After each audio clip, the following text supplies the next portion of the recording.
Salut la compagnie, c'est Jules Melon et aujourd'hui dans la Pro Ciné Critique, j'ai décidé de m'attaquer à une œuvre culte du cinéma d'horreur des années 70. Ce film, c'est La Malédiction de Richard Donner. Non, là je ne suis pas en train de parler de son éviction du tournage de Superman 2, mais bien du film La Malédiction, The Omen en VO, réalisé donc par celui qui fera ensuite Superman, ou entre autres les Goonies et la série des films L'Arme Fatale. Voilà, rien que ça. Et un film d'horreur donc qui est totalement marqué par son époque puisque sortant 2-3 ans après L'Exorciste, et évidemment sans L'Exorciste ce film n'aurait jamais vu le jour, suite au succès de l'œuvre majeure de William Friedkin, fatalement on a alloué un budget assez conséquent à Richard Donner ici pour réaliser un film autour de l'Antéchrist, voilà. Mais cette fois-ci l'Antéchrist qui prendrait les traits d'un jeune enfant, qu'on dirait tout mignon comme ça, mais qui en fait ne l'est pas vraiment. Parce que c'est l'histoire d'un ambassadeur des États-Unis, Robert Thorne, joué par Gregory Peck, en fin de carrière mais toujours impeccable, qui, avec son épouse, s'apprête à avoir un enfant, cependant, malheureusement, celle-ci fait une fausse couche, et donc pour remplacer l'enfant, et pour pas que sa femme tombe en dépression et tout, il adopte un orphelin, et du coup, il devient son fils. Cet orphelin va grandir, jusqu'à l'âge, je sais pas, de 5-6 ans dans le film. Il s'appelle Damon Thorne, sauf que voilà, cet orphelin n'est pas vraiment humain. On comprend très vite que l'antéchrist siège en lui et que beaucoup de choses très inquiétantes, voire dramatiques, vont se passer autour de la famille Thorne à cause de ce petit garçon. Alors, tout le film est une sorte d'acceptation du père, donc, comme quoi son fils pourrait ne pas être humain. Au début, il n'y croit pas, il pense que ce sont des coïncidences, et il se fait harceler par une sorte de prêtre et tout, il ne comprend pas trop. Il y a un photographe qui vient se mêler à l'enquête, donc ça l'énerve plus qu'autre chose, mais il est vite obligé de se rendre compte à l'évidence, il y a quelque chose qui cloche. D'autant plus que ses proches sont attaqués directement. Et puis voilà, ça c'est la réussite du film parce que c'est une montée en ambiance. Certes, il a mal vieilli le film, enfin, je l'ai découvert sur le tard, là, il est jamais trop tard pour découvrir des œuvres cultes. Et c'est ça qui me passionne aussi dans le cinéma, c'est pas forcément que les films qui sortent, mais la possibilité de revenir en arrière et avec le recul nécessaire peut-être désormais à mon âge, apprécier des œuvres que je n'avais pas voulu voir ou que je n'avais pas eu l'occasion de voir jusque-là. C'est plutôt le cas de The Omen, ça fait longtemps que j'ai envie de le voir, mais j'ai jamais vraiment eu l'occasion. Et ouais, il a un peu vieilli, j'aurais certainement plus apprécié le film si je l'avais vu dans les années 90, à une époque où j'aurais été même à fond dedans. Mais quand même, c'est intéressant de voir ce cheminement du père. Et d'ailleurs, c'est pour ça que Gregory Peck est impeccable, parce qu'il est toujours dans l'incompréhension et il subit, puis finalement il décide d'agir, mais c'est très difficile pour lui. Et son jeu d'acteur est vraiment subtil à ce niveau-là. Ce qui n'est pas forcément évident dans les films d'horreur, entre guillemets, du genre. Et donc, ce que j'aime bien aussi dans le film, c'est les personnages autour, parce qu'il y a ce prêtre, le père Brennan, qui est assez mystique et superbement bien joué aussi par un acteur que je ne pense pas avoir vu, Patrick Troughton.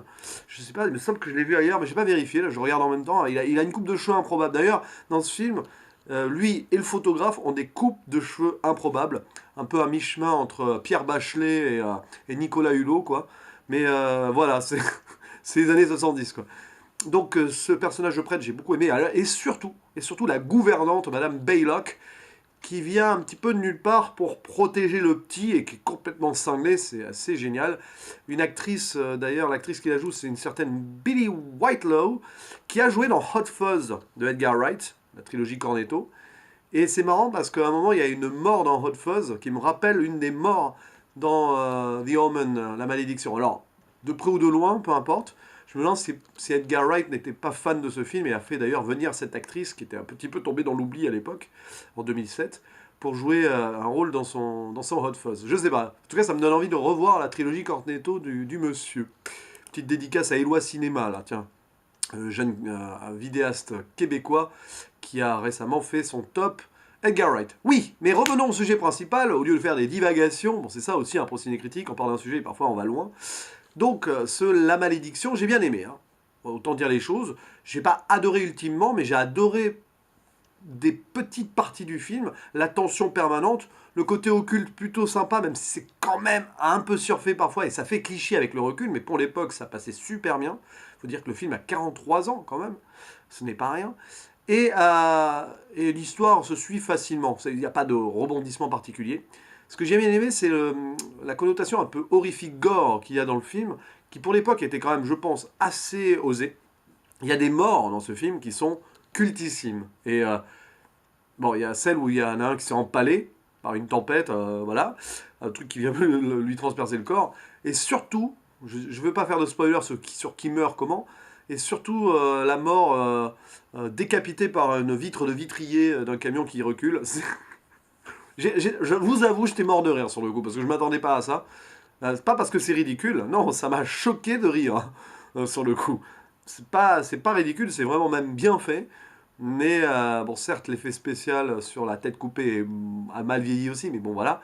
Mais en tout cas, ça surprend. J'ai eu un rire nerveux dessus. Voilà, puis il y a aussi une mort de défenestration. Enfin voilà, sympathique quoi. Sympathique tout ça. Et puis, bah, donc, je parlais des acteurs. Gregory Peck, impeccable.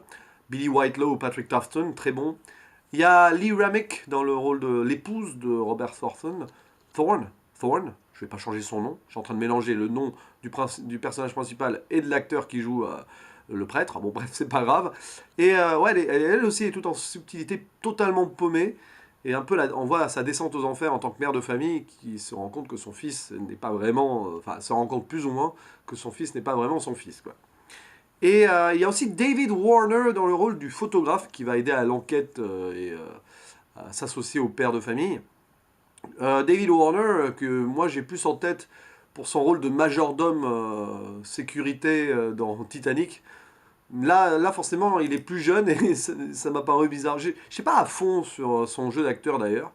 Mais bon, voilà, c'était quand même amusant de signaler que le gars le méchant dans Titanic, l'un des méchants dans Titanic, a débuté plus ou moins sa carrière là. Enfin, il n'a pas débuté sa carrière, il avait fait quand même pas mal de petits films avant. Je suis en train de vérifier sa liste. Ouais, enfin, non, il débutait pas du tout sa carrière. Voilà, donc des acteurs cool. Et puis, bah, évidemment, le petit qui joue Damien Thorne, un certain Harvey Stephens, qui n'a jamais rien fait depuis, et qui est vraiment très juste. Alors, je sais pas comment ils ont dirigé le gamin, parce que c'est pas évident. Moi, voilà, ça me fascine, ça. Comment Richard Donner a dirigé le gamin pour lui dire, bon, tu vois, là, tu vas jouer l'Antéchrist. Je pense pas qu'il lui ait dit comme ça, mais c'est marrant parce que des fois, on a l'impression qu'ils l'ont poussé au caprice pour rendre certaines scènes un peu plus violentes et un peu plus space. C'est amusant, mais ça passe super bien, je trouve. Donc voilà, un petit acteur qui a... Alors j'espère que ça... La mise en scène, la direction d'acteur a été sans trop de soucis, je ne sais pas. Mais ça passe plutôt bien, c'est assez crédible. Puis alors, bon, bah, il y a une scène à un moment où on le voit sourire, c'est le sourire angélique démoniaque parfait. Je sais pas, je pense qu'ils l'ont casté comme ça, le gamin.